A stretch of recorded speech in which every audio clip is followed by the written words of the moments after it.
Hello friends, आज हम electromagnetic induction के बेसिस पे कुछ न्यूमेरिकल्स डिस्कस करेंगे। आज के न्यूमेरिकल्स में बेसिकली हम फैराडेज लॉ और लेंज़ेस लॉ के न्यूमेरिकल्स की डिस्कशन करने वाले हैं। फर्स्ट क्वेश्चन देखते हैं। Calculate the dimensions of, first is integral E dot D L, then V B L and third is D phi B by D T. तो one by one करते हैं discussion. First part की बात करते हैं। Integral E dot D L, हमें integral E dot D L की dimensions पता करनी है। अगर आपको याद हो तो E dot D L potential होता है, v is equals to integral E dot D L होता है। अगर मुझे पोटेंशियल में और इलेक्ट्रिक फील्ड में रिलेशन देखना है तो वो होता है v is equals to integral E dot D L. ये चीज़ अच्छे से दिमाग में होनी चाहिए कि relation between electric field and potential is v is equals to integral E dot D L. Electric field और पोटेंशियल का relation v is equals to integral E dot D L होता है। अब मुझे यहाँ पे इलेक्ट्रिक फील्ड की dimensions देखनी है, डी एल की डायमेंशंस देखनी है। इलेक्ट्रिक फील्ड की डायमेंशंस के लिए हम +2 क्लास का फर्स्ट लॉ, कूलम्स लॉ से डिस्कशन करेंगे कि जो फोर्स पर यूनिट चार्ज होता है वो इलेक्ट्रिक फील्ड होता है। E is equals to F by Q, where F is the force given by Coulomb's law. और force is equals to mass into acceleration से +1 में भी हमने फोर्स की डायमेंशंस कैलकुलेट की हुई हैं, मास इंटू एक्सेलरेशन से। और फोर्स की डायमेंशंस होती हैं mLT-2। चार्ज की डायमेंशंस कैसे कैलकुलेट करेंगे? चार्ज होता है करंट होता है चार्ज पर यूनिट टाइम। तो चार्ज हो गया करंट इंटू टाइम, करंट होता है चार्ज पर यूनिट टाइम, तो चार्ज बन गया करंट इंटू टाइम। तो करंट की डायमेंशंस A, टाइम की डायमेंशंस T। तो यहाँ पे Q की डायमेंशंस हम लिख देंगे। यहाँ से मेरे पास Q की डायमेंशंस आ गई AT, यहाँ पे हम Q की डायमेंशंस लिख देंगे AT। तो हमारे पास इसका मतलब इलेक्ट्रिक फील्ड की डायमेंशंस क्या आ गई?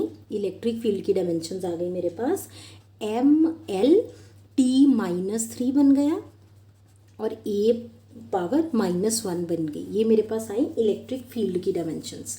सो ये बेसिकली है मेरे पास इलेक्ट्रिक फील्ड, और मेरे पास इलेक्ट्रिक फील्ड की डायमेंशंस आ चुकी हैं। इलेक्ट्रिक फील्ड की डायमेंशंस आ चुकी हैं। अब बात है डीएल की डायमेंशंस की। तो डायमेंशनल फॉर्मूला डीएल क्या होगा? लेंथ की डायमेंशंस L। तो पोटेंशियल का डायमेंशनल फॉर्मूला क्या बन जाएगा? पोटेंशियल है v is equals to integral E dot D L, और हमारे पास डायमेंशनल फॉर्मूला बन जाएगा E का डायमेंशनल फॉर्मूला है mLT-3A-1, और DL की डायमेंशंस है L। और मेरे पास ये डायमेंशंस बन गई mL², ये देखिए 2L है, L² T-3A-1। सो ये मेरे पास पोटेंशियल की डायमेंशंस बन गई। अगर आपको ये नहीं पता कि v is equals to integral E dot D L है, फिर भी आपके पास ये जो डायमेंशंस हैं mL² T-3A-1 आ जाएंगी। लेकिन ये हमें पता है कि v is equals to integral E dot D L होता है। इसका मतलब जो हमारे पास डायमेंशंस आ रही हैं वो पोटेंशियल की डायमेंशंस हैं mL² T-3A-1।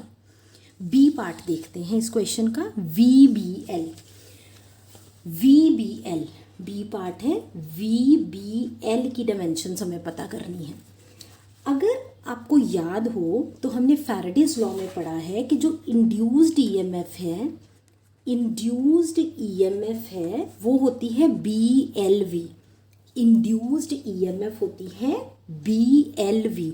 ये हमने मोशनल ईएमएफ में डिस्कस किया है कि इंड्यूस्ड ईएमएफ होती है BLV। V क्या होती है यहाँ पे? स्पीड। B क्या है? Magnetic field. L क्या है? लेंथ। सो यहाँ से हमें डायमेंशंस अच्छे से पता चल जाएंगी। सो इंड्यूस्ड ईएमएफ को हम रिप्रेजेंट करते हैं स्मॉल e के साथ। अब हम यहाँ पे मैग्नेटिक फील्ड की डायमेंशंस पुट करेंगे, लेंथ की डायमेंशंस पुट करेंगे और स्पीड या वेलोसिटी की डायमेंशंस पुट करेंगे। मैग्नेटिक फील्ड की डायमेंशंस कैसे कैलकुलेट करें? मैग्नेटिक फील्ड की डायमेंशंस के लिए हम फोर्स की हेल्प ले सकते हैं। फोर्स होती है QVB sin थीटा या QVB। सो इसका मतलब मैग्नेटिक फील्ड क्या बन गया? F/QV एफ की dimensions M L T minus two, charge की डायमेंशंस ए टी, अभी हमने लास्ट पार्ट में सॉल्व की है ए टी, वेलोसिटी की dimensions L T minus one, या स्पीड की डायमेंशंस भी एल टी माइनस वन ही होती है। कैसे कैलकुलेट करेंगे? Speed is equals to distance over time के साथ। सो हमारे पास मैग्नेटिक फील्ड की डायमेंशंस बन गई एम, एल कट गया यहाँ से, टी पावर ये माइनस वन और वन कट गया तो मेरे पास बना एम टी माइनस टू और A minus one, M T minus two A minus one magnetic field की डायमेंशंस बनी। एल की डायमेंशंस एल हो जाएंगी और वेलोसिटी की डायमेंशंस हो जाएंगी L T minus one. So put करते हैं, इंड्यूस्ड ईएमएफ की डायमेंशंस हमारे पास बनी बी की dimensions M T minus two A minus one, L की डायमेंशंस एल, वेलोसिटी की dimensions L T minus one. तो हमारे पास ईएमएफ की डायमेंशंस क्या बन गई? M L square, M L square, T की पावर बन गई -3, टी की power -3 A minus one. So ये मेरे पास इंड्यूस्ड ईएमएफ की डायमेंशंस है, M L square T -3 A minus one. First part में ए पार्ट ऑफ दिस क्वेश्चन में हमारे पास पोटेंशियल की डायमेंशंस बनी थी M L square T -3 A minus one, और यहाँ पे सेकेंड पार्ट में इंड्यूस्ड ईएमएफ की डायमेंशंस बन रही हैं M L square T -3 A minus one. यहाँ से ये चीज़ फिर से प्रूव हो रही है कि जो इंड्यूस्ड ईएमएफ है वो पोटेंशियल ही है, मतलब जो इलेक्ट्रोमोटिव फोर्स है वो बेसिकली पोटेंशियल डिफरेंस ही है। ये हम पहले भी डिस्कस कर चुके हैं। जो इलेक्ट्रोमोटिव फोर्स है this is basically a potential difference, it is a misnaming, it has no relation with the force. तो ये जो डायमेंशंस आई हैं ये सेम है as part one of this question. Third part है D phi B by D T. हमें पता है, सी पार्ट की बात करें तो हमें D phi B by D T के डायमेंशंस देखनी है। हमें पता है कि इंड्यूस्ड ईएमएफ ई होता है D phi B by D T, change in magnetic flux वो है E is equals to D phi B by D T. So अगर हम यहाँ से देखें तो हमें पता है इंड्यूस्ड ईएमएफ की डायमेंशंस हैं M L square T -3 A minus one. ये हम second part of the question में अभी डिस्कस कर चुके हैं कि जो इंड्यूस्ड ईएमएफ की डायमेंशंस हैं वो हैं M L square T -3 A minus one. So our first question is done. First question में हमें डायमेंशंस कैलकुलेट करनी थी इन 3 पार्ट्स की, सो वो हम डिस्कस कर चुके हैं। और यहाँ से हमें एक take away of this question ये है कि हमें ये चीज़ फिर से समझ में आ गई कि जो इलेक्ट्रोमोटिव फोर्स है वो पोटेंशियल डिफरेंस ही है, बिकॉज इन दोनों की डायमेंशंस सेम है।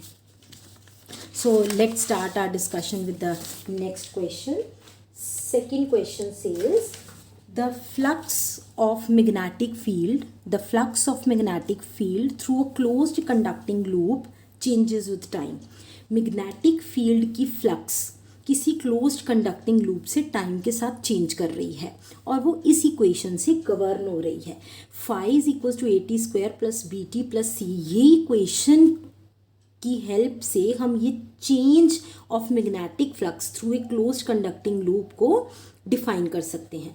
और first part of the question है write the SI units of A B and C. हमें पहले पार्ट में ए बी और सी के एसआई यूनिट्स फाइंड करने हैं। B part of the question says if the magnitudes of A B and C are 0.20, 0.40 and 0.60 find induced EMF at T is equals to 2 seconds. So पहले हम first part की discussion देखते हैं। उसने हमें flux की वैल्यू दी है और हमें यूनिट्स पता करने हैं।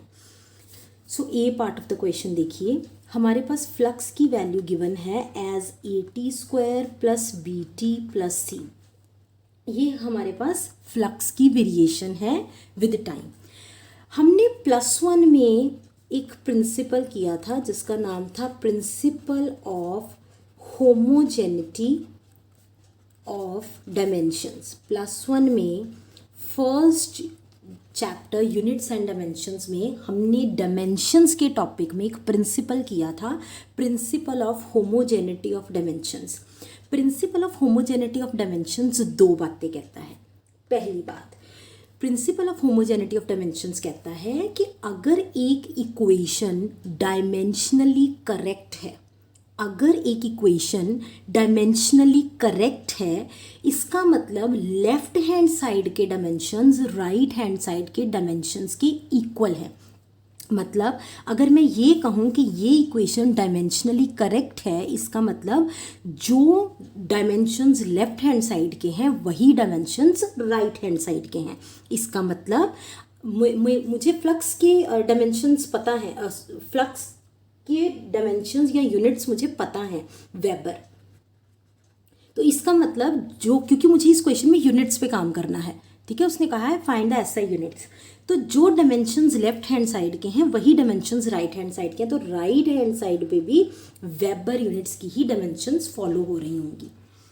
दूसरी बात जो principal of homogeneity of dimensions कहता है वो ये कहता है कि जिन क्वांटिटीज़ की डायमेंशंस सेम हैं सिर्फ उन्हें ही ऐड या सब्ट्रैक्ट किया जा सकता है। मतलब फोर्स में फोर्स ऐड या सब्ट्रैक्ट किया जा सकता है, मास में मास ऐड या सब्ट्रैक्ट किया जा सकता है, एक्सेलरेशन में एक्सेलरेशन ऐड या सब्ट्रैक्ट किया जा सकता है। इसका मतलब अगर ये क्वांटिटीज़ ऐड हो रही हैं या अगर ये सब्ट्रैक्ट भी हो रही होती या कुछ ऐड या कुछ सब्ट्रैक्ट हो रही होती, तो इसका मतलब ये है कि सबकी डायमेंशंस सेम हैं। इसका मतलब AT² के यूनिट्स भी वेबर हैं, BT के यूनिट्स भी वेबर हैं और C के यूनिट्स भी वेबर हैं। तो डायमेंशंस या यूनिट्स पे हम काम कर रहे हैं और हमने हेल्प ली principle of homogeneity of dimensions की। तो हम यहाँ पे यूनिट्स की बात क्यों कर रहे हैं, क्योंकि मुझे यहाँ पे यूनिट्स ही कैलकुलेट करने हैं।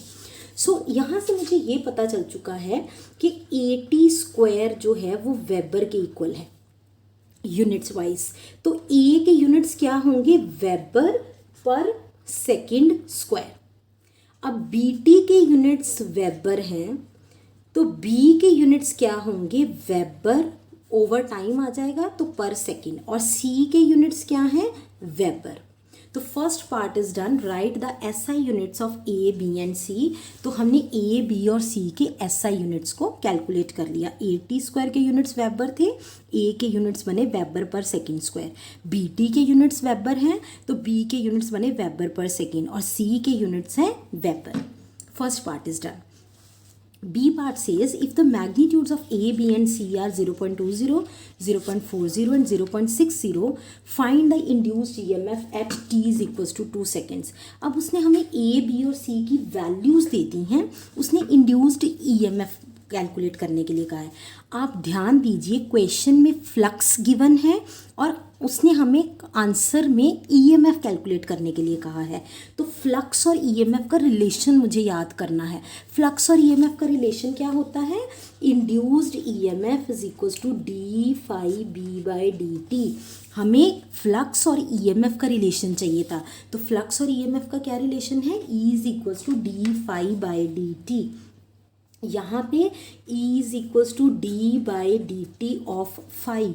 क्वेश्चन में हमें फाई की वैल्यू गिवन है AT² plus BT plus C, तो यही वैल्यू मैं यहाँ पे पुट कर दूंगी, AT² plus BT plus C। अब क्या करना है, मुझे d/dt ऑफ दिस इक्वेशन लेनी है। सो ये हम कैसे कैलकुलेट करेंगे, d/dt of AT² plus d/dt of BT plus d/dt of C। d/dt of AT² क्या बना, 2AT, d/dt ऑफ BT बना B और d/dt ऑफ C बना 0। तो ये बना मेरे पास 2AT प्लस B। अब उसने क्वेश्चन में एक पर्टिकुलर वैल्यू ऑफ टाइम गई है, find induced EMF at t is equal to 2 seconds और A, B और C की वैल्यूज़ दी हैं। सो 2 इंटू A की वैल्यू है 0.20, T की वैल्यू है 2 सेकेंड्स, B की वैल्यू है 0.40। तो जब ये वैल्यूज़ हम पुट करेंगे 2 2 ज़ा 4, 0.4, ये हमारे पास बना 12 वोल्ट्स। 12 वोल्ट्स हमारे पास वैल्यू बनी इंड्यूस्ड EMF की। तो क्वेश्चन था कि time t is equals to 2 seconds पे इंड्यूस्ड EMF की वैल्यू कैलकुलेट करो और A, B और C की वैल्यूज़ गिवन थी, तो हमने इंड्यूस्ड EMF की value at t is equals to 2 seconds calculate कर ली। सो अब चलते हैं नेक्स्ट क्वेश्चन पे। नेक्स्ट क्वेश्चन एक ग्राफिकल क्वेश्चन है। नेक्स्ट क्वेश्चन में उसने आपको एक ग्राफ दिया है और उसने कहा है the magnetic field in a region varies as shown in figure. उसने कहा कि किसी रीजन में, किसी पर्टिकुलर रीजन में मैग्नेटिक फील्ड इस तरह से वेरी कर रहा है, ये जो उसने आपको ग्राफ दिया है। Calculate the average induced EMF. Magnetic field है, गिवन है, और इंड्यूस्ड ईएमएफ की उसने बात की है।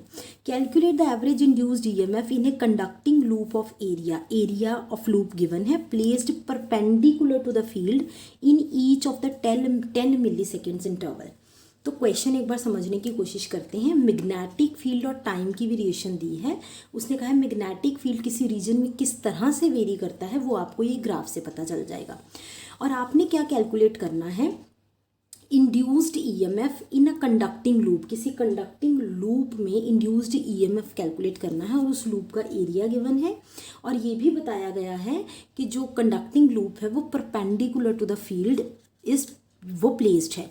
और हमें जो इंड्यूस्ड ईएमएफ की एवरेज कैलकुलेट करनी है हर 10 मिली सेकेंड के इंटरवल में।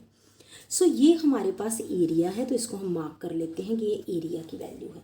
ठीक है, अब हमने जब ग्राफ देखा तो हम कुछ ये देख पा रहे हैं, थोड़ा सा ऑब्जर्व करके देखें। अगर मैं स्केल की हेल्प लूँ तो ये जो पहला 10 मिली सेकेंड्स, उसने हमें पहली बात तो हर 10 मिली सेकेंड्स के इंटरवल को डिस्कस करने के लिए कहा है। तो ये 10 मिली सेकेंड्स का इंटरवल, हर 10 मिली सेकेंड का इंटरवल है। और मैं हर 10 मिली सेकेंड में नेचर ऑफ कर्व देखने की कोशिश करूं तो जब मैं यहाँ पे स्केल रख रही हूँ तो पहले 10 मिली सेकेंड्स में ग्राफ लीनियर है, स्ट्रेट लाइन आ रहा है। ये देखिए बिल्कुल स्ट्रेट लाइन आ रहा है। लेकिन अगले 10 मिली सेकेंड्स में ये स्ट्रेट लाइन नहीं है, ये आप देख पा रहे हैं कि कर्व है। ठीक है, ये स्ट्रेट लाइन नहीं है, ये कर्व है। उससे अगले 10 मिली सेकेंड्स में भी वो एक स्ट्रेट लाइन नहीं है, वो एक कर्व है। देखिए ये स्ट्रेट लाइन नहीं है, एक कर्व है। और उससे अगले 10 मिली सेकेंड्स में ये एक स्ट्रेट लाइन है। तो हमें नेचर ऑफ ग्राफ थोड़ा ऑब्जर्व करने की कोशिश की। अब हमें एरिया पता है, हर 10 मिली सेकेंड के इंटरवल में हमने basically average induced EMF calculate करनी है। तो ये कैसे करेंगे? सोल्यूशन देखते हैं इसका।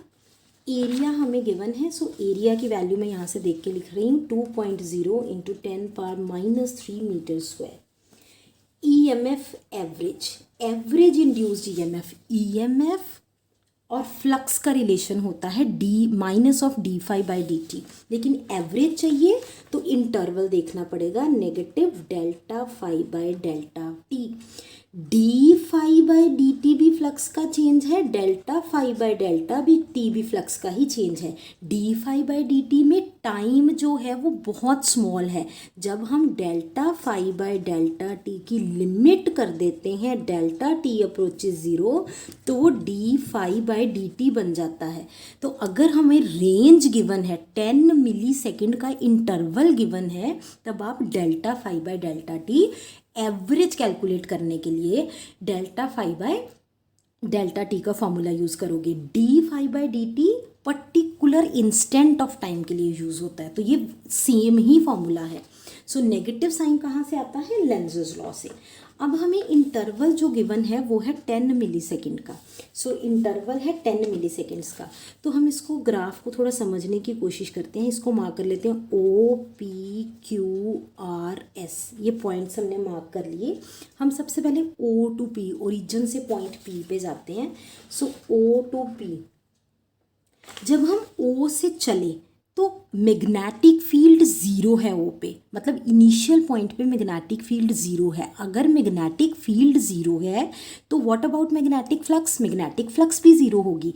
अगर मैग्नेटिक फील्ड 0 है तो मैग्नेटिक फ्लक्स भी 0 ही होगी। सो अगर हम O से P तक जाएं तो फ्लक्स इनिशियल क्या है? 0। क्यों 0 है? क्योंकि मैग्नेटिक फील्ड 0 है। ये मैग्नेटिक फील्ड की एक्सिस है और ओरिजिन पे 0 मैग्नेटिक फील्ड है। अगर मैग्नेटिक फील्ड 0 है इसका मतलब मैग्नेटिक फ्लक्स भी 0 है।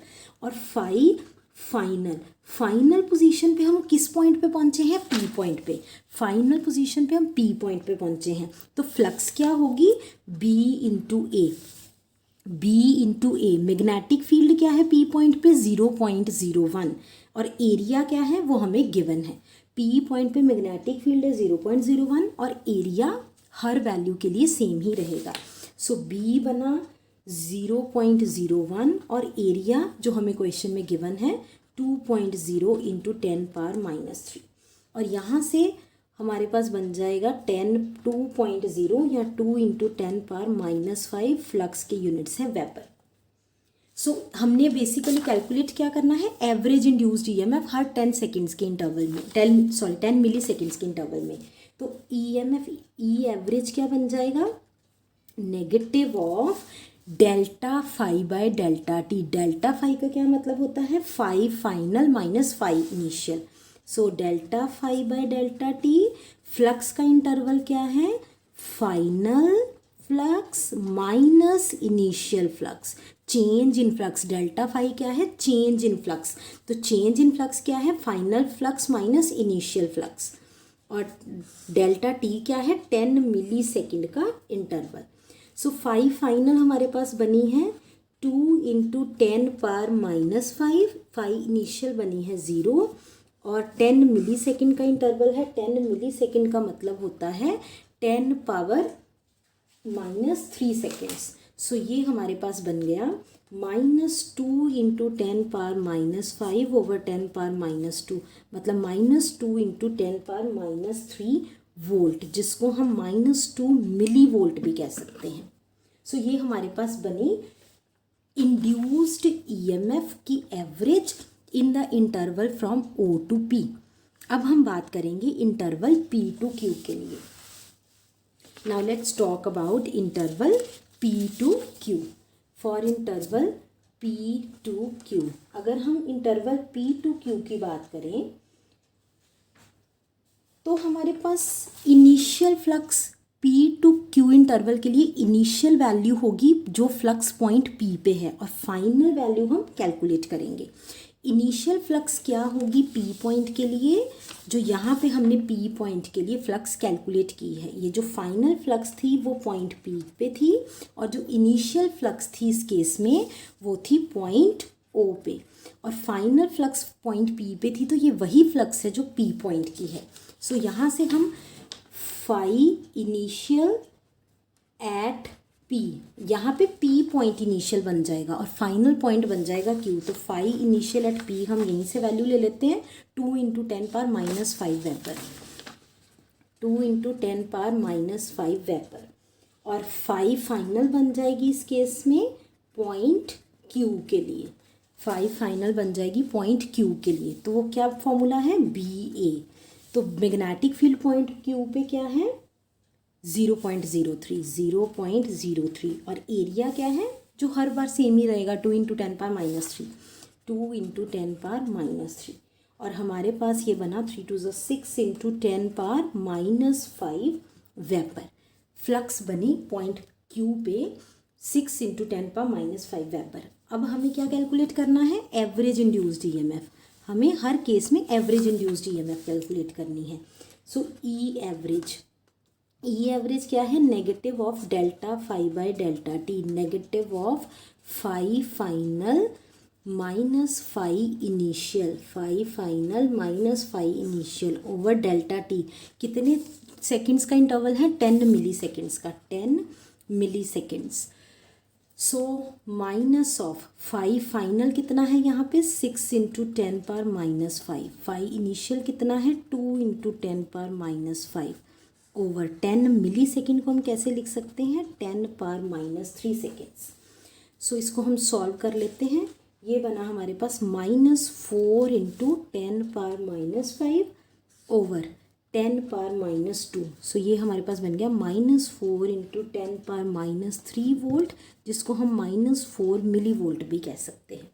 सो एवरेज ईएमएफ हम बनी in the interval PQ -4 millivolt. तो यहाँ डायग्राम में लिख लेते हैं, O टू P बनी थी -2 मिली वोल्ट, ई एवरेज लिखने लगी हूँ मैं, ई एवरेज लिखने लगी हूँ, और यहाँ पे बनी है -4 milli volt, -2 and -4 for these 2 regions. अब कौन से रीजन की बात करनी चाहिए, अब हमें रीजन QR की बात करनी चाहिए। So let's talk about region Q to R, जब कर्व Q से R की तरफ जा रहा है।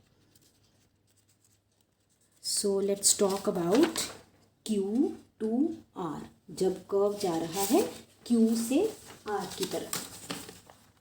अब इस केस में इनिशियल वैल्यू बनेगी Q पे और फाइनल वैल्यू बनेगी R पे। सो फाई इनिशियल किस पॉइंट पे होगा, जो Q पॉइंट पे है, और Q पॉइंट का फ्लक्स हम इस पार्ट से देख सकते हैं कि Q पॉइंट पे फ्लक्स बना था 6 × 10⁻⁵ वेबर। सो ये हम नोट कर लेते हैं 6 × 10⁻⁵ वेबर। और इस केस में फाइनल फ्लक्स Q से R जाना है तो फाइनल वैल्यू होगी R पे। So phi final at R पे फाइनल वैल्यू होगी और फ्लक्स होगा B × A। तो मैग्नेटिक फील्ड R पॉइंट पे क्या है 0.01 एरिया कितना है 2 × 10⁻⁻3 2 × 10⁻⁻3। सो ये हमारे पास बना 2 × 10⁻⁻5 वेबर। फ्लक्स बनी R पॉइंट पे। अब हमें क्या करना है, हमें इंड्यूस्ड ईएमएफ लेनी है एवरेज वाली। सो वो बनी negative of delta phi by delta T. Delta phi क्या है, phi final minus phi initial over interval किस टाइम का है 10 मिली सेकेंड्स का, 10 मिली सेकेंड्स। फाई फाइनल है यहाँ पे 2 × 10⁻⁻5 वेबर, इनिशियल है 6 × 10⁻⁻5 वेबर। सो नेगेटिव साइन एक बाहर है, 10 मिली सेकेंड का मतलब होता है 10⁻⁻3। 10 को 10⁻⁻3 से मल्टीप्लाई कर दिया। जब हम इसको सॉल्व कर रहे हैं तो ये -4 और +4 × 10⁻⁻3 वोल्ट यानी कि +4 मिली वोल्ट बन रहा है। सो ये डायग्राम पे लिख देते हैं Q से R के लिए +4 मिली वोल्ट। +4 मिली वोल्ट क्या है, E average in the curve QR। अब लास्ट कर्व रह गया RS। अब हम R से S की बात करने वाले हैं। सो let's talk about R to S।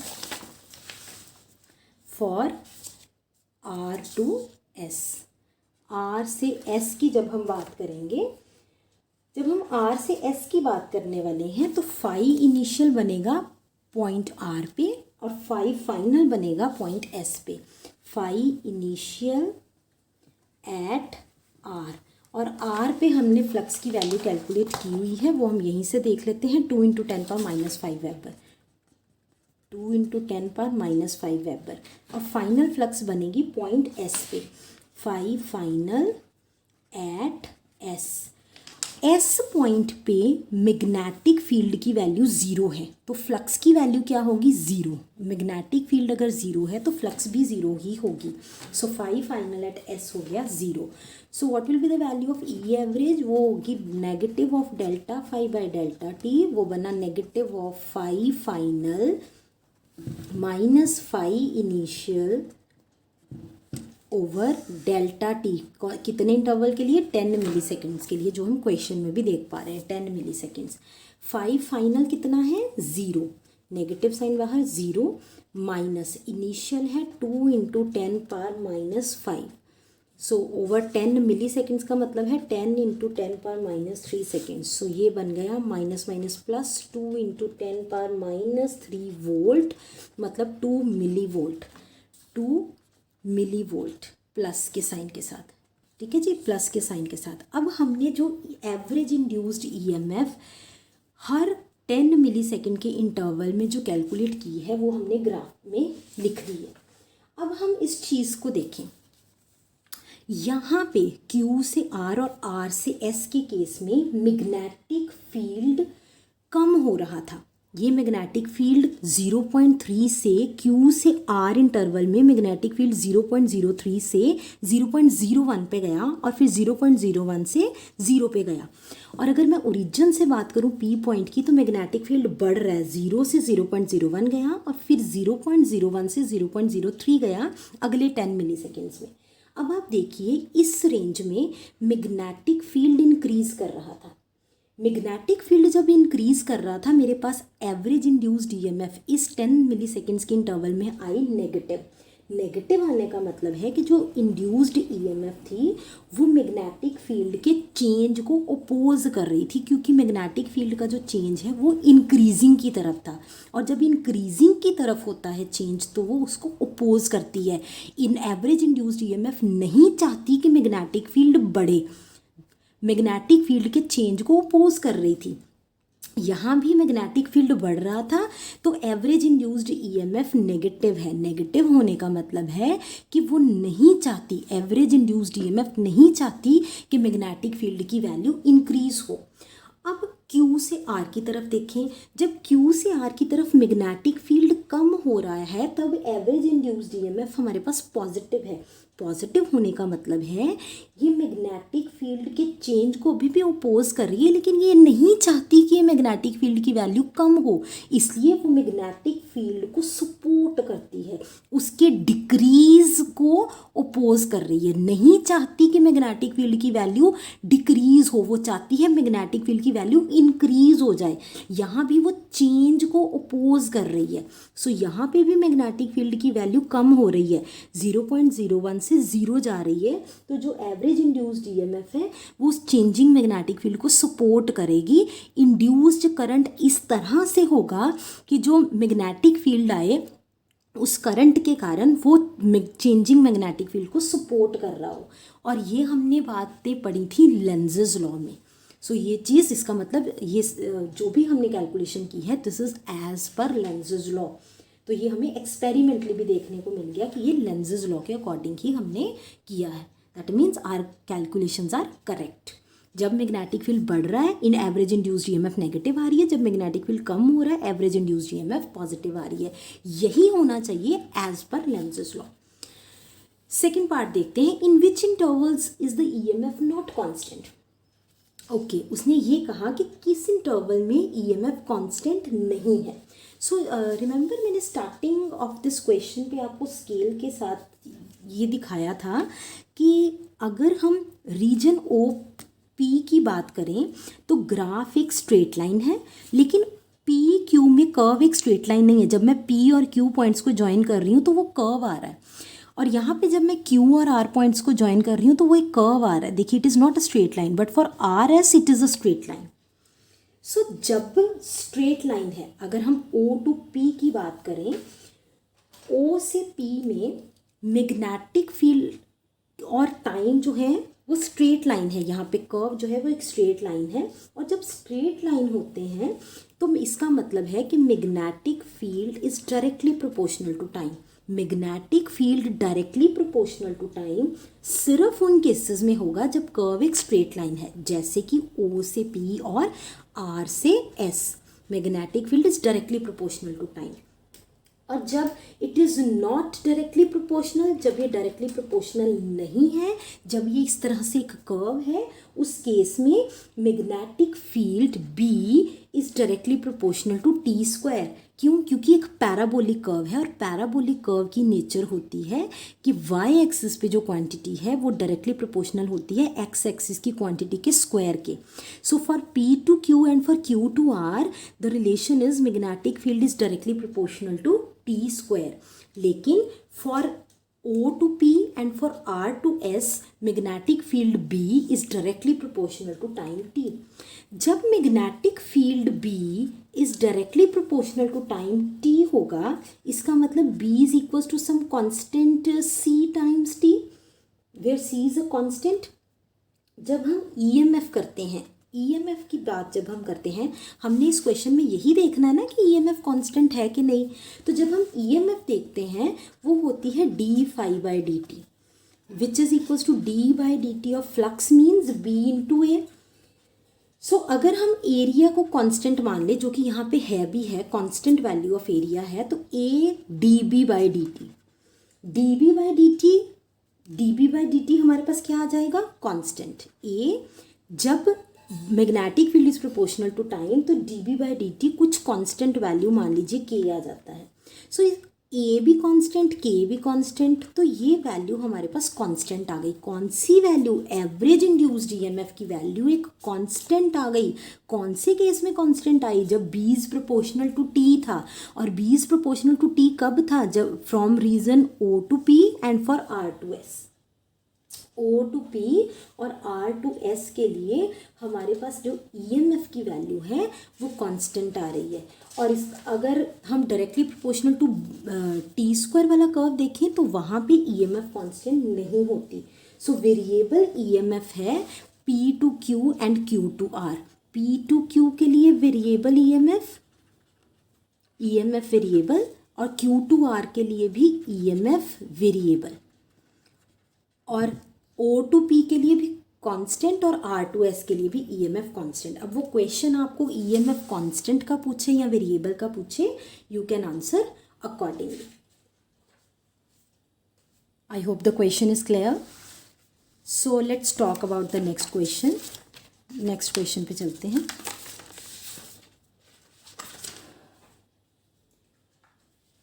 Next question says a conducting circular loop having a radius of 5 centimetre. एक कंडक्टिंग सर्कुलर लूप है जिसका रेडियस है 5 centimetre, is placed perpendicular to a magnetic field. वो एक मैग्नेटिक फील्ड के perpendicular है। हमें magnetic field के परपेंडिकुलर एक सर्कुलर कंडक्टिंग लूप रखना है।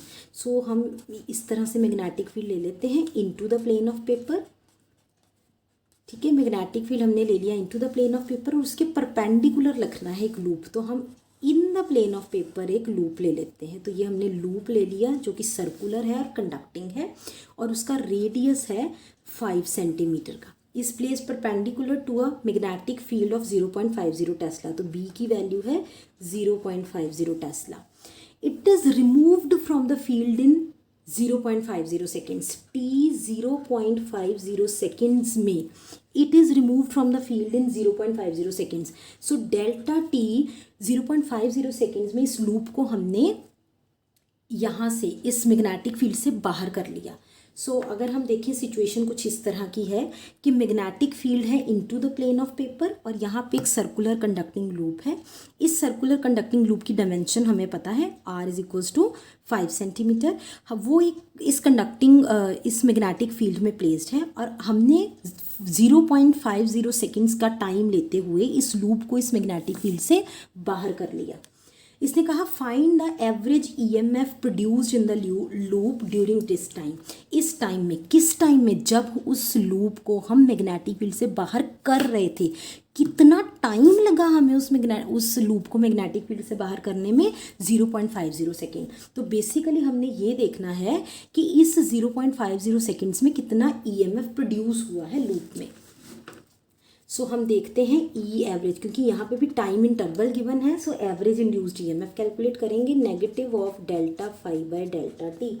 Negative of 5 final minus 5 initial. Initial situation क्या है कि लूप इस मैग्नेटिक फील्ड में प्लेस्ड है, और फाइनल सिचुएशन क्या है कि 0.50 सेकेंड्स के टाइम के बाद ये लूप मैग्नेटिक फील्ड से बाहर जा चुकी है। जब लूप मैग्नेटिक फील्ड से बाहर जा चुकी है तो फ्लक्स क्या होगी? 0। सो हम पहले डेल्टा T लिख लेते हैं 0.50 सेकेंड्स। जब लूप मैग्नेटिक फील्ड से बाहर जा चुकी है, फाइनल सिचुएशन है उसकी, तो मैग्नेटिक फील्ड 0 मतलब फ्लक्स 0। और जब वो इनिशियल इस लूप में प्लेस्ड है तब 5 इनिशियल क्या होगी? BA, क्योंकि परपेंडिकुलर प्लेस्ड है तो BA कॉस थीटा क्या बन जाएगा? B into A। सो ये वैल्यूज़ हम यहाँ पे पुट करके सॉल्व कर लेते हैं and will get the answer. Negative of 5 final is 0, 5 initial is BA over 0.50 seconds. So ये बन गया BA ओवर 0.5। B मतलब magnetic field is given 0.50 tesla और एरिया है पाई आर स्क्वायर बन जाएगा। पाई रेडियस कितना है? 5 सेंटीमीटर। 5 सेंटीमीटर का मतलब है 5 ओवर 100 और आर स्क्वायर होता है ओवर 0.5। जब हम इसको सॉल्व करेंगे ये हमारे पास बन रहा है 25 pi into 10 power minus 4 volt. Average induced EMF. इसका मतलब जब हम इस लूप को, जो हमारे पास इस मैग्नेटिक फील्ड में, कांस्टेंट मैग्नेटिक फील्ड में प्लेस थी, हमने 0.50 सेकेंड्स का टाइम लगा के इसको इस मैग्नेटिक फील्ड से बाहर किया, तो इसमें कितना ईएमएफ इंड्यूस हुआ? 25 पाई इंटू 10⁻⁻4 वोल्ट का ईएमएफ इंड्यूस हुआ। ये बहुत ही आसान सा सवाल था। नेक्स्ट क्वेश्चन देखते हैं।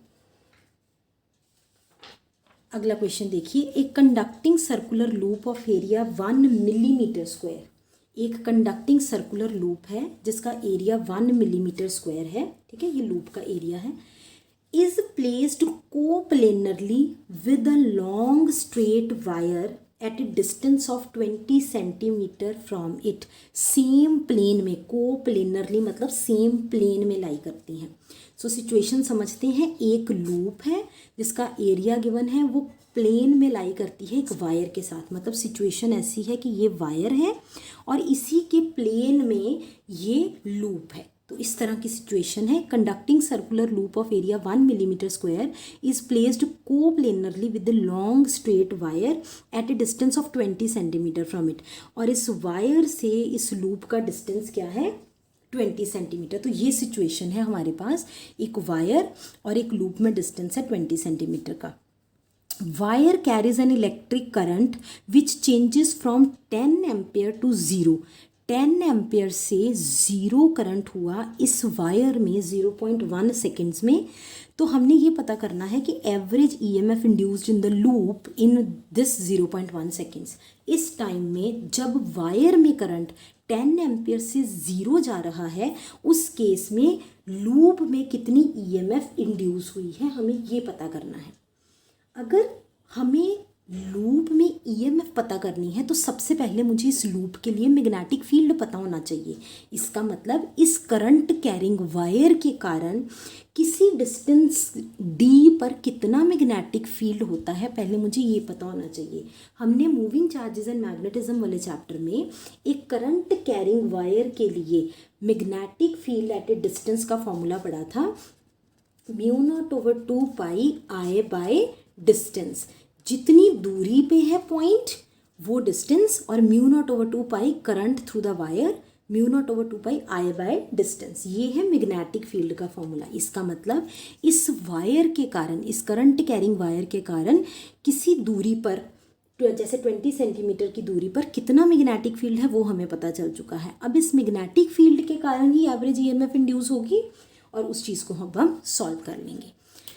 सो इनिशियल वैल्यू फ्लक्स की, फाई इनिशियल वैल्यू फ्लक्स की हमारे पास क्या होगी? B इंटू ए, और जहाँ पे B की वैल्यू ये है μ0/2 पाई I बाय डिस्टेंस। जब वो 10 एम्पियर के करंट से मज़े से 10 एम्पियर का करंट फ्लो कर रहा है तो मैग्नेटिक फील्ड की वैल्यू लूप के थ्रू, ये वायर है, ये लूप है, इस लूप में इतनी वैल्यू ऑफ मैग्नेटिक फील्ड जो है हो रही थी जब हमारे पास इस वायर में से 10 एम्पियर का करंट फ्लो कर रहा था।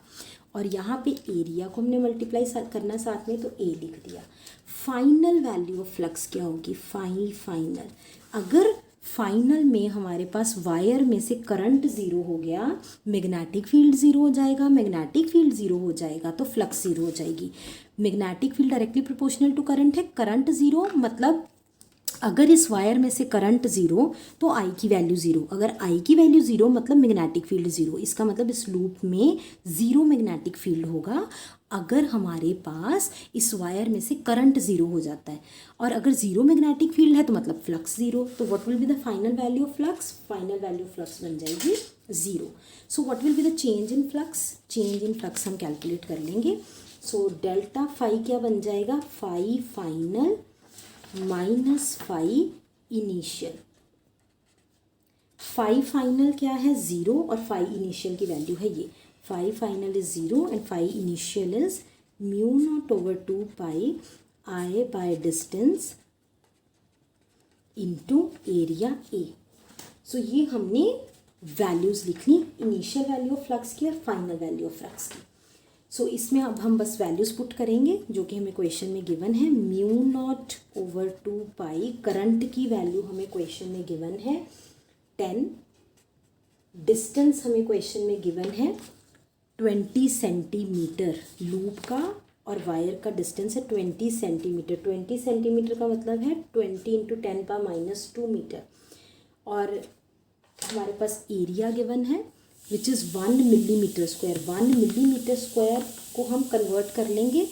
1 मिलीमीटर स्क्वायर का मतलब है 1 मिलीमीटर का स्क्वायर, और 1 मिलीमीटर मतलब 10⁻³ मीटर, उसका स्क्वायर बन जाएगा मतलब 10⁻6 मीटर स्क्वायर। सो यहाँ हम लिख देंगे 10⁻6 metre square. So this will be the value of flux. और अगर मुझे ई एवरेज कैलकुलेट करना है तो इस डेल्टा फाई को हम डेल्टा टी से डिवाइड कर देंगे। सो हमारे पास बना delta phi μ0/2 into 10/20 into 10⁻² into 10⁻6। और टाइम कितना है हमारे पास? Time is given as 0.1 seconds. So 1/0.1 delta T. जब हम इसको सॉल्व करेंगे μ0 की वैल्यू लिख देंगे 4। ये negative delta phi by delta t है, तो ये नेगेटिव और ये नेगेटिव पॉजिटिव बन जाएंगे। μ0 की जगह लिखा 4 इंटू 10⁻7, ये है 10, ये है 10⁻6, ये 10 एक और ऊपर आ गया, ये बना 2 2 ज़ा 4 इंटू ये बना 10⁻1। और ये जब हम सॉल्व करेंगे तो ये हमारे पास बन जाएगा 10⁻12/10⁻²। ये मेरे पास बन जाएगा 10⁻10 वोल्ट। सो एवरेज इंड्यूस्ड ईएमएफ इस केस में आई 10⁻10 वोल्ट की। तो सिचुएशन हमें गिवन थी कि एक सर्कुलर लूप था, हमारे पास एक सर्कुलर लूप था और एक वायर थी। यही सिचुएशन थी, एक वायर थी और एक लूप था। और इस वायर के कारण इस लूप में से कुछ मैग्नेटिक फील्ड है, वो कितना था μ0/2 I बाय डिस्टेंस। अब इस वायर में से करंट जा रहा था 10 एम्पेयर टू 0, और उसके कारण इस लूप में ईएमएफ इंड्यूस हो रही थी। तो हमने ये पता करना था कि कितनी एवरेज ईएमएफ इंड्यूस हुई है 0.1 सेकेंड्स में, जब उस 0.1 सेकेंड्स में इस वायर में से करंट जा रहा है 10 एम्पेयर टू 0। और हमने कैलकुलेट किया कि वो ईएमएफ इंड्यूस हो रही है, जो एवरेज ईएमएफ इंड्यूस हो रही है वो है 10⁻10 वोल्ट्स की। तो चलते हैं नेक्स्ट क्वेश्चन पे। नेक्स्ट क्वेश्चन सेज कि एक स्क्वायर शेप्ड कॉपर कॉइल है जिसकी एजेस हैं 50 सेंटीमीटर की लेंथ की and contains 50 turns. Square shaped copper coil है, लेंथ दी है, एक साइड दी है, तो हम उसका एरिया कैलकुलेट कर लेंगे, और उसकी टर्न्स है 50। तो ध्यान दीजिए कि अब हमने नंबर ऑफ टर्न से मल्टीप्लाई करना है। It is placed perpendicular to a 1 tesla magnetic field. Magnetic field की वैल्यू है 1.0 tesla. It is removed from magnetic field. हमने इस स्क्वायर शेप्ड कॉइल को मैग्नेटिक फील्ड से रिमूव किया 0.25 सेकेंड्स में, जो कि हम पहले भी एक केस कर चुके हैं। मैग्नेटिक फील्ड है, उसमें एक कॉइल रखा है, उसको रिमूव किया। फिर उसके बाद अब हमने नई बात यहाँ ये देखी कि हमने उसको वापस भी लेके आए 0.25 सेकेंड्स में। Find the magnitude of average EMF. Average EMF calculate करनी है रिमूवल के दौरान, रिस्टोरेशन के दौरान मतलब वापस लेने आने के दौरान, और मोशन के दौरान जब हम फील्ड से बाहर लेके गए और बाहर वाले एरिया से वापस फील्ड में लेके आए। इस मोशन के दौरान एवरेज ईएमएफ इंड्यूस्ड कैलकुलेट करनी है। सो सिचुएशन एक बार फिर से देखते हैं कि हमारे पास एक मैग्नेटिक फील्ड है, उसमें एक स्क्वायर शेप्ड कॉपर कॉइल है। उस कॉइल की लेंथ हमें गिवन है, नंबर ऑफ टर्न्स गिवन है। उस कॉइल को हमने 1 टेस्ला मैग्नेटिक फील्ड के परपेंडिकुलर रखा, और फिर हम उसे पहले फील्ड से बाहर लेके गए, फिर वापस लेके आए, और इस सब केसेस के दौरान हमने एवरेज ईएमएफ इंड्यूस्ड कैलकुलेट करनी है। ठीक है जी, चलो let's start with the solution. So इस तरह से हम मैग्नेटिक फील्ड बना लेते हैं। So this is our magnetic field जो कि into the plane of paper जा रहा है। और अब हम बना लेते हैं अपनी स्क्वायर शेप्ड कॉपर कॉइल, और इसकी नंबर ऑफ टर्न्स है 50, और इसकी लेंथ 50 सेंटीमीटर है, यानी कि 0.5 मीटर्स है, या 50 इंटू 10⁻2 या 5 इंटू 10⁻2 हम लिख सकते हैं। नंबर ऑफ टर्न्स हमने नोट कर ली, अब मैग्नेटिक फील्ड की वैल्यू हमें गिवन है, टाइम की वैल्यू गिवन है। अब हम सबसे पहले फर्स्ट केस की बात करते हैं रिमूवल के दौरान। सो ए पार्ट की बात करें ड्यूरिंग इट्स रिमूवल। अगर हम रिमूवल की बात करें तो जब हम रिमूवल की बात करेंगे तो इनिशियल फ्लक्स होगी जो मैग्नेटिक फील्ड में है विच इज़ NBA, और फाइनल फ्लक्स होगी जो कि मैग्नेटिक फील्ड के बाहर होगी 0। सो इनिशियल फ्लक्स वो हो जाएगी NBA, क्योंकि मैग्नेटिक फील्ड में इनिशियली ये कॉइल है। जब हम इसको बाहर ले जाएंगे, मैग्नेटिक फील्ड से बाहर ले जाएंगे, वहाँ पे मैग्नेटिक फील्ड 0 मतलब फ्लक्स 0, तो फाई फाइनल हो जाएगी 0। इस केस में ई एवरेज हम कैलकुलेट करेंगे negative of delta phi by delta T.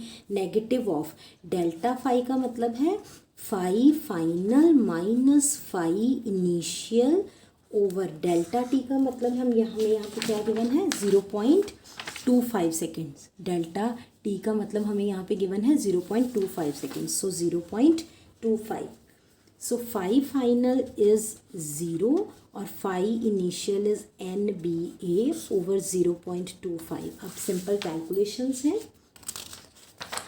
Minus minus plus बन गया, so plus NBA over 0.25। n की वैल्यू है 50, मैग्नेटिक फील्ड की वैल्यू हमें दी गई है क्वेश्चन में 1 टेस्ला, 1.0 टेस्ला या 1 टेस्ला। एरिया की वैल्यू हमें दी गई है, एरिया नहीं गिवन है। लेंथ है 50 सेंटीमीटर, तो साइड है, स्क्वायर लूप है, साइड है 50 सेंटीमीटर, तो बना 50 into 10⁻²² square. Area of a square होता है साइड स्क्वायर, तो साइड स्क्वायर का फॉर्मूला लगा लिया 0.25। सो जब हम इसको सॉल्व करेंगे it turns out to be 2500 into 10⁻⁴ into 50 over 25 into 100, और ये सॉल्व करके हमारे पास बन गया 50 वोल्ट्स। सो हमारे पास एवरेज इंड्यूस्ड EMF जब हम उसे फील्ड में से बाहर लेके जा रहे हैं, जब हमारे पास ये जो कॉइल है जब हम उसे फील्ड में से बाहर लेके जा रहे हैं, तो एवरेज इंड्यूस्ड EMF आ गई 50 वोल्ट्स की।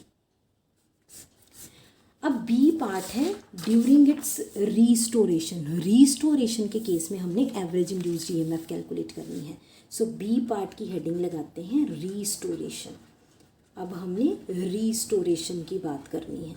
रीस्टोरेशन के दौरान इनिशियल वैल्यू क्या होगी, जो हमारा कॉइल है वो मैग्नेटिक फील्ड से बाहर है।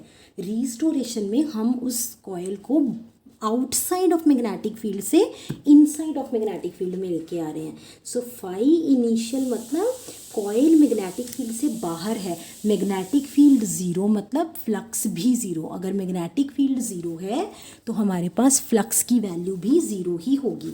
और फाई फाइनल मतलब हम उसे मैग्नेटिक फील्ड में ले आए हैं, जब हम उसे मैग्नेटिक फील्ड में ले आए हैं तो फ्लक्स हो जाएगी NBA। तो चेंज इन फ्लक्स क्या हो जाएगी, phi final minus phi initial. Phi final क्या है NBA, फाई इनिशियल क्या है 0। So NBA is the change in flux. और एवरेज इंड्यूस्ड EMF आ जाएगी ई एवरेज। ई एवरेज है हमारे पास negative of delta phi by delta T. Delta phi क्या है इस केस में हमने कैलकुलेट किया है, डेल्टा फाई NBA, और डेल्टा टी हमें क्वेश्चन में गिवन है 0.25 सेकेंड्स। क्वेश्चन में हमें टाइम की वैल्यू गिवन है 0.25 सेकेंड्स। सो 0.25 यहाँ पे लिख लिया। So number of turns 50 given है, मैग्नेटिक फील्ड की वैल्यू हमें गिवन है 1, हमें नंबर ऑफ टर्न्स गिवन है 50 और मैग्नेटिक फील्ड गिवन है 1 टेस्ला। सो 1 इंटू एरिया 50 सेंटीमीटर की साइड है, सो 50 इंटू 10⁻² ओवर 25 इंटू 100। 0.25 है तो 25 इंटू 100।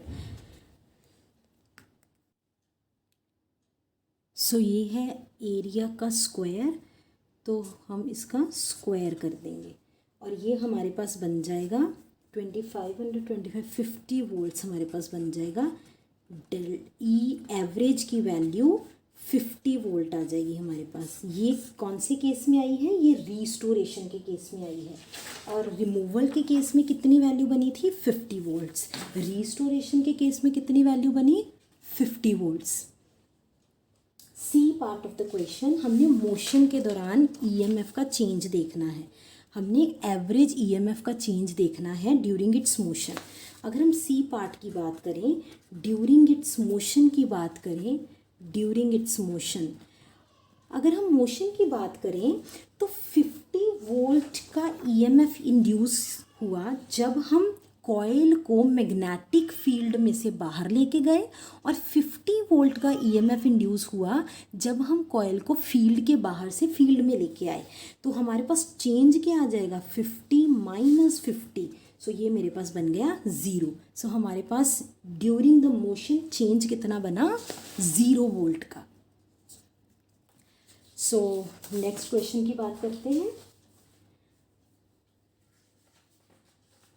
नेक्स्ट क्वेश्चन कहता है एक सर्कुलर लूप है जिसका रेडियस है 0.3 सेंटीमीटर। एक सर्कुलर लूप है, रेडियस है 0.3 centimetre. Lies parallel to a much bigger circular loop.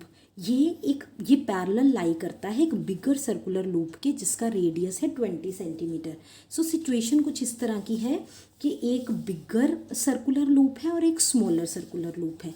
तो ये एक बिगर सर्कुलर लूप बना लिया हमने और ये एक स्मॉलर सर्कुलर लूप बना लिया, और ये दोनों पैरेलल लाई करते हैं। The centre of the smaller loop is on the axis of the bigger loop. दोनों की एक्सिस जो हैं वो इस तरह से हैं। The centre of the smaller loop is on the axis of the bigger loop. Bigger loop की एक्सिस पे ही स्मॉलर लूप का सेंटर है। The distance between the centres is 15 centimetre. 15 centimetre का डिस्टेंस है इन दोनों के सेंटर्स में।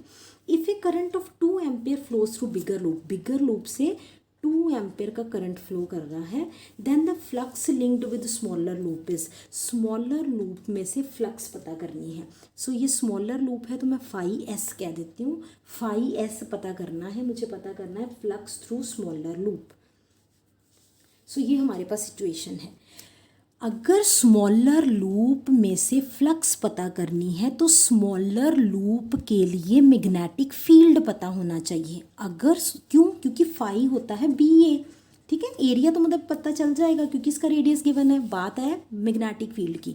अगर मुझे स्मॉलर लूप के लिए फ्लक्स पता करनी है तो मुझे स्मॉलर लूप के लिए मैग्नेटिक फील्ड पता होना चाहिए। स्मॉलर लूप के लिए मैग्नेटिक फील्ड कहाँ से आएगा? स्मॉलर लूप का मैग्नेटिक फील्ड आएगा बिगर लूप के करंट के कारण। हर करंट कैरिंग कंडक्टर के पास एक मैग्नेटिक फील्ड होता है। तो बिगर लूप में से करंट फ्लो कर रहा है तो इसके कारण एक मैग्नेटिक फील्ड होगा। अब सवाल ये है कि मुझे ये पता करना है कि ये जो बिगर लूप है इसमें जो करंट फ्लो हो रहा है उसके कारण मैग्नेटिक फील्ड तो हो रहा है।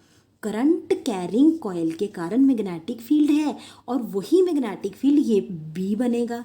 लेकिन अब सवाल ये है कि इस पॉइंट के ऊपर कितना मैग्नेटिक फील्ड है ये कैसे पता किया जाए? वो हमने मूविंग चार्जेस एंड मैग्नेटिज्म में फॉर्मूला पढ़ा था। Magnetic field due to this bigger loop having current of 2 amperes at any point which is at a distance of 15 centimetre from it, या किसी भी डिस्टेंस पे है, वो फॉर्मूला होता है μ0/2 I radius of this loop. यहाँ पे मैं बिगर लूप कह रही हूँ R over radius of this bigger loop का स्क्वायर प्लस डिस्टेंस, जितनी दूरी पे हमें मैग्नेटिक फील्ड पता करना है, डिस्टेंस का स्क्वायर पावर 3/2। ये फॉर्मूला है। इस फॉर्मूला से मुझे क्या पता चलेगा? इस फॉर्मूला से मुझे पता चलेगा कि ये जो बिगर लूप है उसके कारण किसी दूरी पर, जो यहाँ पे मैंने डिस्टेंस लिखा है, कि किसी दूरी पर कितना मैग्नेटिक फील्ड आएगा। यहाँ पे जो मैग्नेटिक फील्ड आएगा उसी के कारण इस स्मॉलर लूप में फ्लक्स आएगी, ठीक है। सो area of the smaller loop, magnetic field ये वाला लेना है। Area of the smaller loop बना pi radius of smaller loop. तो रेडियस ऑफ स्मॉलर लूप को स्मॉल r कह देते हैं, r²। सर्कुलर है तो πr²। सो फ्लक्स क्या बन जाएगी? Flux due to smaller loop बनेगी magnetic field due to bigger loop into area. So μ0/2 I capital R radius of bigger loop over R square plus distance का square power 3/2 into pi radius of smaller loop का square. जब हम इनको solve करेंगे आप इनमें values put करके solve कीजिएगा। रेडियस आर बिगर लूप का और स्मॉल आर है रेडियस स्मॉलर लूप का। जब हम इनको सॉल्व करते हैं वैल्यूज़ पुट करके तो वो आता है 9.1 into 10⁻11 weber which is part A. So यहाँ पे ये क्वेश्चन बहुत ही आसान है, सिर्फ हमें ये कंसेप्ट पता होना चाहिए कि बड़ी वाली लूप में से बिगर लूप में से करंट फ्लो कर रहा है, उसी करंट कैरिंग कंडक्टर के कारण मैग्नेटिक फील्ड होगा और वो मैग्नेटिक फील्ड जो है उसके कारण स्मॉलर लूप में से फ्लक्स जा रही है। सो हमें magnetic field due to the bigger loop का फॉर्मूला लगाया और area of the smaller loop लिया, दोनों को मल्टीप्लाई किया और हमारे पास आंसर आ गया। चलिए नेक्स्ट क्वेश्चन पे चलते हैं। नेक्स्ट क्वेश्चन कहता है the figure shows a loop placed in a perpendicular magnetic field. Figure हमारे पास ये जो फिगर है इसमें हमारे पास एक लूप है जो कि परपेंडिकुलर मैग्नेटिक फील्ड में प्लेस्ड है, मतलब मैग्नेटिक फील्ड अंदर है तो जो लूप होगी वो प्लेन ऑफ पेपर में होगी। The figure shows a loop placed in a perpendicular magnetic field in the direction going into the plane of the figure। magnetic field क्या है? in the plane of figure। the magnitude of the field increases with time। यहाँ पे जो B की value है increase कर रही है विद टाइम। तो टाइम के कारण अगर मैग्नेटिक फील्ड चेंज होता है तो उसके कारण EMF होती है, ठीक है जी। पोजीशन के कारण अगर हो तो फिर EMF नहीं इंड्यूस होती। अगर टाइम के साथ मैग्नेटिक फील्ड चेंज होता है तब EMF इंड्यूस्ड होती है। अगर पोजीशन के साथ मैग्नेटिक फील्ड होता है तब EMF इंड्यूस नहीं होगी। So the magnitude of the field increases with time. तो टाइम के साथ चेंज हो रहा है मतलब EMF इंड्यूस होगी। Then what conclusion can you draw about the current in the loop. तब आप लूप में फ्लो कर रहे करंट के बारे में क्या कंक्लूजन ड्रॉ करेंगे। पहली बात, magnetic field into the plane of paper है और वो बढ़ता जा रहा है विद टाइम। जब वो टाइम के साथ बढ़ रहा है मतलब EMF इंड्यूस हो रही होगी। EMF इंड्यूस हो रही होगी तो क्लोज्ड लूप है मतलब करंट भी इंड्यूस हो रहा होगा। इसका मतलब ये है, मैं इस कॉइल को कुछ नाम दे देती हूँ ABCD। इसका मतलब इस ABCD लूप में से करंट फ्लो कर रहा होगा। वो कौन सा करंट होगा? Induced current. अब हमने इस करंट की डायरेक्शन पता करनी है। क्योंकि magnetic field into the plane of paper time के साथ बढ़ रहा है तो जो EMF इंड्यूस होगी एज पर लेंजेस लॉ वो ये नहीं चाहेगी कि magnetic field into the plane of paper बढ़े। तो वो ये चाहेगी कि मैं किसी ना किसी तरह से इस इंक्रीजिंग मैग्नेटिक फील्ड को कम कर दूं। अगर उसने into the plane of paper increasing magnetic field को कम करना है तो जो इंड्यूस्ड EMF होगी वो जो मैग्नेटिक फील्ड प्रोड्यूस करे वो out of plane of paper produce करे। इसका मतलब जो करंट होगा वो कुछ इस तरह से इंड्यूस होगा कि उसके कारण जो मैग्नेटिक फील्ड है उसकी direction out of plane of paper हो। Magnetic field into the plane of paper बढ़ रहा है। लेंजेस लॉ के अकॉर्डिंग जो इंड्यूस्ड EMF होगी वो ये नहीं चाहेगी कि ये इस मैग्नेटिक फील्ड को सपोर्ट करे, इंक्रीजिंग मैग्नेटिक फील्ड को सपोर्ट करे। तो जो इंड्यूस्ड करंट होगा इसके कारण भी कुछ ना कुछ मैग्नेटिक फील्ड होगा। वो magnetic field out of plane of paper हो ताकि वो इस इंक्रीजिंग मैग्नेटिक फील्ड को सपोर्ट ना कर रहा हो। अगर मुझे out of plane of paper magnetic field लेना है तो करंट की डायरेक्शन क्या बन रही है? Out of plane of paper magnetic field के लिए करंट की डायरेक्शन बन रही है, ये देखिए एंटी क्लॉकवाइज। मैग्नेटिक फील्ड बाहर की तरफ तो करंट एंटी क्लॉकवाइज। इसका मतलब current is in anti clockwise direction. So this is the direction of current. तो उसने कहा था then what conclusion can you draw about the current in the loop. Current is in anti clockwise direction. Next question देखते हैं।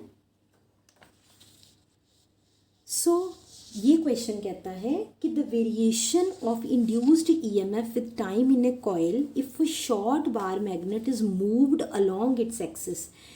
Induced EMF E की variation किसी coil में जब एक छोटा बार मैग्नेट मूव किया हमने along its axis with a constant velocity. हमारे पास ये कॉइल है, उसकी एक्सिस के अलोंग हमने एक बार मैग्नेट को मूव किया कांस्टेंट वेलोसिटी के साथ। तो हमने कहा कि ये इंड्यूस्ड ईएमएफ और टाइम की वेरिएशन को रिप्रेजेंट करने के लिए कौन सी कर्व बेस्ट है। सो आप कर्व को देखिए, आप ये देखिए कि यहाँ पे भी induced EMF, induced EMF, induced EMF और इंड्यूस्ड ईएमएफ, चारों केसेस में इंड्यूस्ड ईएमएफ टाइम के साथ प्लॉट की गई है। जब हम डायरेक्शन बदलेंगे, जब हम कॉइल के पास मैग्नेट लेके आएंगे और जब हम कॉइल से दूर मैग्नेट लेके जाएंगे, इन दोनों केसेस में पोलैरिटी ऑफ इंड्यूस्ड ईएमएफ वो ऑपोजिट होगी। दोनों केसेस में जब हम कॉइल के पास में मैग्नेट लेके आ रहे हैं, दूसरा केस है जब हम कॉइल से दूर मैग्नेट लेके जा रहे हैं, इन दोनों ही केसेस में polarity of induced EMF opposite होगी। और ऑपोजिट पोलैरिटी सिर्फ बी में हमें दिख पा रही है, बाकी तीनों केसेस में सिर्फ सिंगल पोलैरिटी है पॉजिटिव। चाहे पॉजिटिव होती चाहे नेगेटिव होती, सिंगल पोलैरिटी है। लेकिन सिर्फ बी केस ऐसा है जिसमें दोनों पोलैरिटीज़ को डिस्कस किया है।